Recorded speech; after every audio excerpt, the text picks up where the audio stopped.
আসসালামু আলাইকুম। আজকে আপনাদের মাঝে একটি আনকমন ভিডিও নিয়ে হাজির হইলাম। দেখেন ভিডিওটি যে প্রসেসটি এখানে চলতেছে, যে ঘুরতেছে চাকার মতন, এখানে যে কাজটি হইতেছে আমি সেই প্রেক্ষিতে আপনাদেরকে কিছু বলবো। এটি হলো একটি সাবমার্সেবল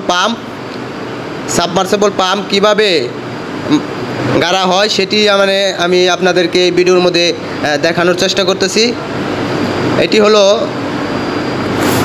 অনেক 10 ইঞ্চি পাইপ এখানে করা হবে, ভিতরে আউটপুট থাকবে 6 ইঞ্চি।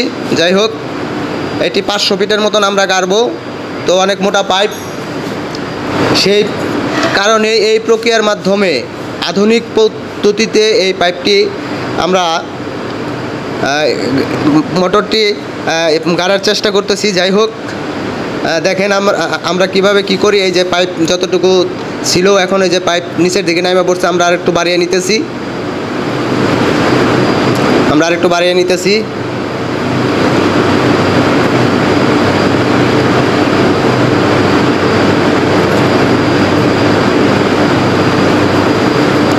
এখানে এই যে বড় যে চাকাটি ঘোরানোর জন্য এই সাইটের যে মোটর, এই মোটরটি ব্যবহার করা হইতেছে। এবং ওই সাইটে দিয়ে দেখেন এই যে গর্ত আছে, গর্তের ওই সাইটে দিয়ে আরেকটি মোটর আছে, ওইখানে ওই মোটর দিয়ে এই পাইপের ভিতর দিয়ে পানি দেওয়া হইতেছে।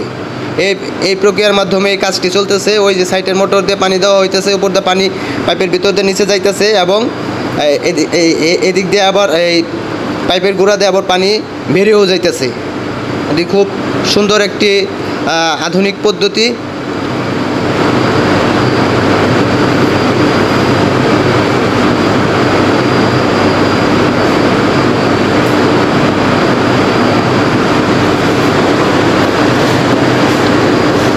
আজকে এই বিজ্ঞানের যুগে সব কিছুই অতি সহজ হয়ে গেছে, আমাদের হাতের মুঠোয় চলে আসছে। কিন্তু আগে যে আমাদের ডিপ পাম্পগুলো ছিল, ওইটিও একটি ডিপ পাম্প।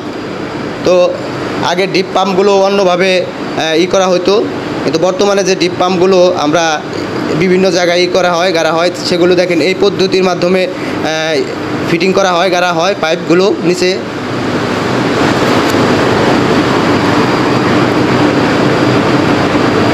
দেখেন এই যে দিক দিয়ে পাইপের ভিতরতে পানি আইসে, এই যে নিচের দিক দিয়ে পানি চলে গেছে। এবার এই পানি পাইপের ভিতর ওই আরেকটি মোটরের সাহায্যে পাইপের ভিতর দিয়ে উপরের দিক দিয়ে নিচে নামতেছে এই প্রসেসের মাধ্যমে।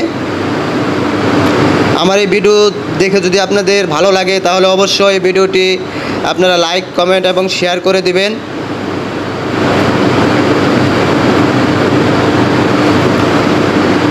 যাই হোক, আমি আপনাদেরকে যতটুকুই বোঝানোর, এই যে এটি দিয়ে পাইপের ভিতরে, এই মোটরটি দিয়ে পাইপের উপরে যায়, পাইপের উপরে পানি যাইতেছে এবং